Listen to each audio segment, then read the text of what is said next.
welcome back. Today I have a book that I wanted to read to you all. It is a book that I first saw in Barnes & Noble maybe a few months back when my school did an event there. When I read the book, I knew that I had to have it, but I didn't buy it then. I actually got it off of Amazon. But regardless, I still got it because the character in this book, some of the statements that were made are the same statements that I have heard from some of my own students. So if for nothing else, I wanted to get the book for them because I know representation is very important. And I wanted to read this book to students that are struggling with to find their own inner beauty, especially for those students that I've had to give constant reminders about their beauty in their skin color, in the way their hair looks, in the way they're unique. So like I said, representation is very important. So I did want to get it especially for those students. I just wanted to read this book in hopes that it reaches all of those students that don't feel like they're beautiful. So this is Sulwe. It's by Lupita Nyong'o, which is this beauty here. And we'll get started. Sulwe has the skin color of midnight. She is darker than everyone in her family. She is darker than anyone in her school. Sulwe wants to be beautiful and bright like her mother and sister. Then a magical journey in the night sky opens her eyes and changes everything. In this stunning debut picture book, Academy Award-winning actress Lupita Nyong'o creates a whimsical and heartwarming story that will inspire children to see their own unique beauty. All right, so it's Sulwe by Lupita Nyong'o, and it's illustrated by Vashti Harrison. Sulwe was born the color of midnight.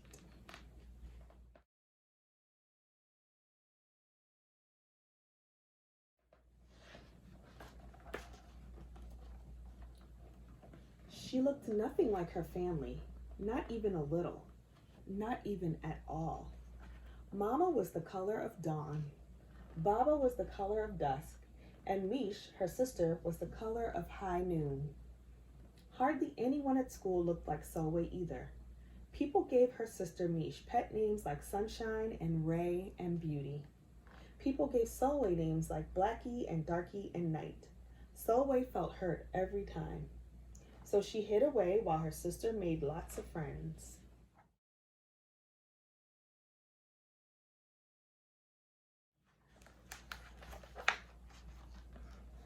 Sulwe dreamed of being the same color as her sister. She wanted real friends too.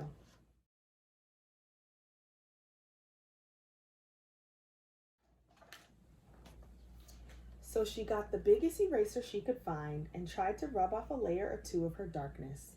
That hurt. She crept into Mama's room and helped herself to her makeup. Oh no, she would hear about this from Mama.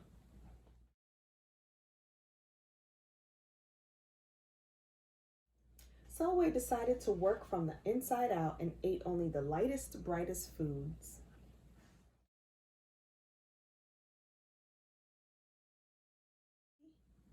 With the stomach ache, she went to bed early and turned to God for a miracle. Dear Lord, why do I look like midnight when my mother looks like dawn? Please make me as fair as the parents I'm from. I want to be beautiful, not just to pretend. I want to have daylight. I want to have friends. If you hear me, my Lord, and would like to comply, may I wake up as bright as the sun in the sky. Amen.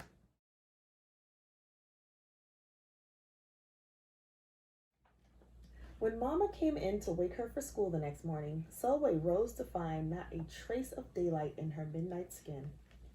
Sulwe told Mama everything.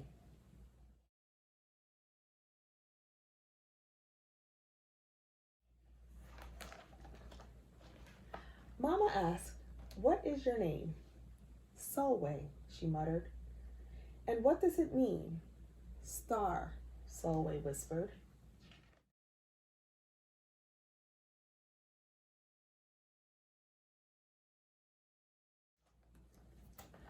Brightness is not in your skin, my love. Brightness is just who you are.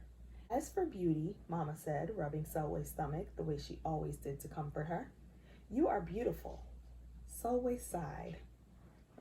Well, you are beautiful to me, but you can't rely on what you look like to make you feel beautiful, my sweet. Real beauty comes from your mind and your heart. It begins with how you see yourself, not how others see you. Now, up you get and out you go.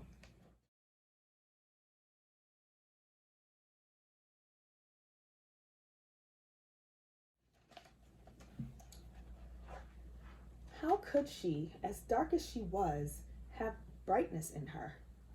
How could she have beauty when no one but her mother seemed to see it?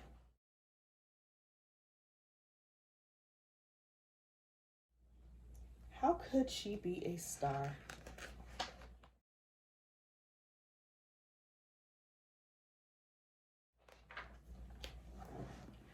That night, a shooting star appeared in Sulwe's window.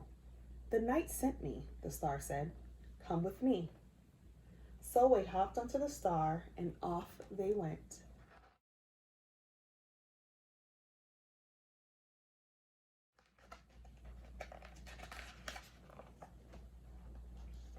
"Long ago, at the beginning of time," said the star, "there was night and day, and they were sisters."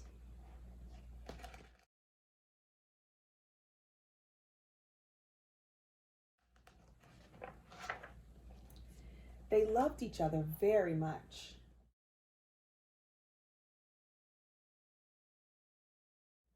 But people didn't treat the sisters the same.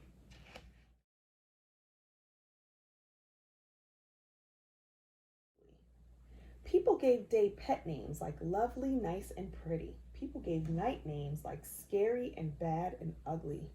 She felt hurt every time.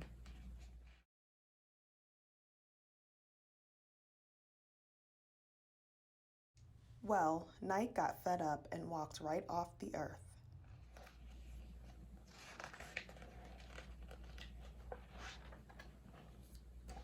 Day stayed behind and enjoyed making everybody happy in the sun.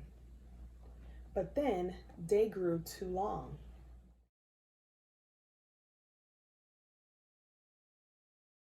Day began to really miss her sister. So did everybody else.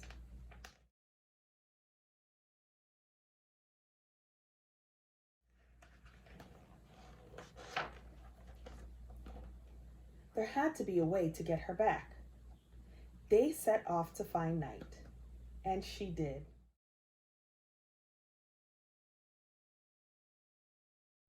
"I miss you," said Day.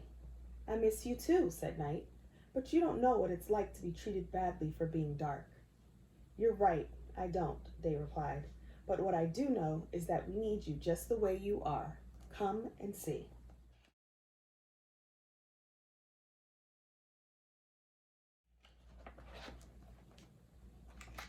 Night returned and the people rejoiced. "We need the darkest night to get the deepest rest. We need you so that we can grow and dream and keep our secrets to ourselves." The stars chimed in. Brightness isn't just for daylight. Light comes in all colors. And some light can only be seen in the dark. While day had a golden glow, with night, everything had a silver sheen, elegant and fine.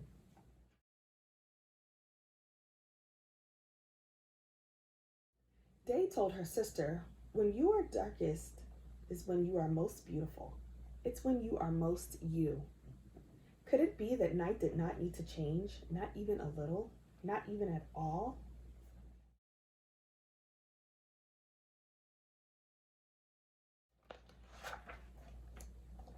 Now that Night and Day were back together, a little bit of Night returned to Day in the form of shadows, and a little bit of Day returned to Night in the form of moonlight.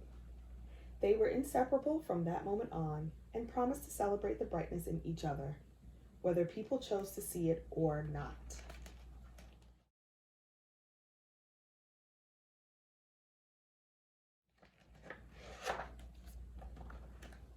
"You see," the star explained, "we need them both on their sunniest day and their darkest night and every shade in between. Together they make the world we know, light and dark, strong and beautiful."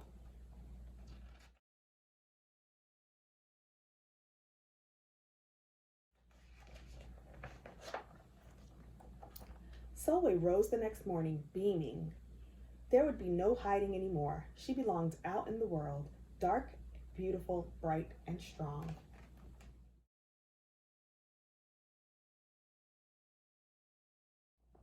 And if she ever needed a reminder of her brightness, she could look up at the sky on the darkest night and see for herself.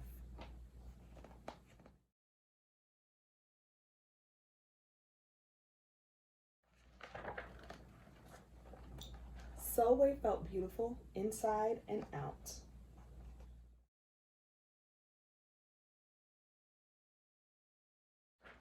So I'm just going to read the author's note.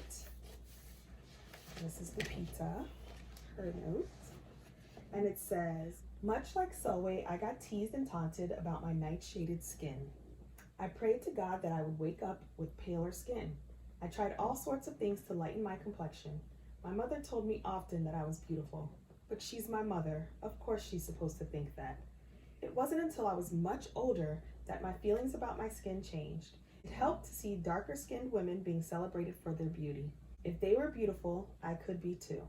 I began to see myself differently. While both Sulwe and I had to learn to see our beauty, I hope that more and more children begin their lives knowing that they are beautiful, that they can look to the beauty in the world and know that they are part of it.